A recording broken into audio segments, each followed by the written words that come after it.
అనగా శత్రులమై ఉండగా ఆయన కుమారుని మరణము మనము దేవునితో సమాధానపరచబడిన ఎడల సమాధానపరచబడిన వారమై ఆయన జీవించుడి చేత మరి నిశ్చయముగా మనం రక్షింపబడతాము. ఆయన ఎవరిలో జీవించాలి?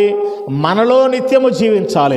365 రోజులు జీవించాలి. అదవుతుందా? ప్రతి క్షణము జీవించాలి, ప్రతి నిమిషము జీవించాలి, ప్రతి యుగము జీవించాలి. మనం బ్రతికినంత కాలం ఆయన మనలో జీవించాలి. ఆయన జీవించుడి చేత మరి నిశ్చయముగా రక్షింపబడతాము.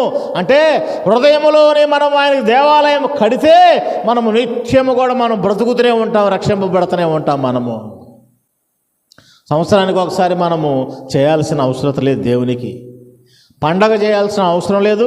చచ్చిపోయాడని దినం చేయాల్సిన అవసరం లేదు. ఏసై చెప్పాడా?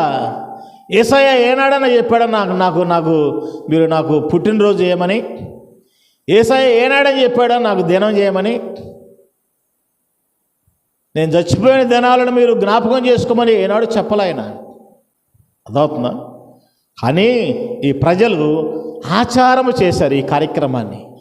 ఈ ప్రజలు దీనిని ఆచారము చేసి దాని ప్రకారము వాటిని పబ్బం గడుపుకుంటున్నారు. అసలు యేసుప్రభు వచ్చిన అంశము, యేసుప్రభు చనిపోయిన అంశము, యేసుప్రభు ఎందుకు పునరుద్ధానుడయ్యాడు, యేసుప్రభు ఎలా వస్తాడు, యేసుప్రభు మళ్ళీ మనల్ని ఎక్కడ తీసుకుపోతాడు, ఈ ఏమి తెలియదు ఎవరికి. ఈ తెలియదండి. క్రిస్మస్ చేసుకుంటాం మనం, గుడ్ ఫ్రైడే చేసుకుంటాం, ఈస్టర్ పండుగ చేసుకుంటాం. ఇవే మనకు తెలుసు. కానీ పండగలు తెలుసు, కానీ యేసుప్రభు వచ్చిన ఉద్దేశము తెలియదు. హెబ్రీ 2:14 ఒకసారి మనం చూసుకున్నట్టయితే అసలు ఆయన వచ్చిన ఉద్దేశం మనం చూసుకోవచ్చు. హెబ్రీ 2:14 కూడా కొన్ని మాటలను ధ్యానం చేసుకుందాం. కాబట్టి ఆ పిల్లలు రక్త మాంసములు కలిగిన వారైన ప్రకారమే మరణం యొక్క బలము కలిగిన వానిని, అనగా అపవాదిని మరణము ద్వారా నశింపజేయుటకు జీవితకాలమంతయు మరణ భయము చేత దాస్యమునకు లోబడిన వారిని విడిపించుటకు ఆయన కూడా రక్త మాంసములో పాలివాడాయనో.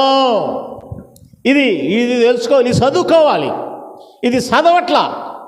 అదాత్మ క్రైస్తవ యవనాలు వీళ్ళని ఒక మాటలో చెప్పాలంటే యవనాలే వీళ్ళని.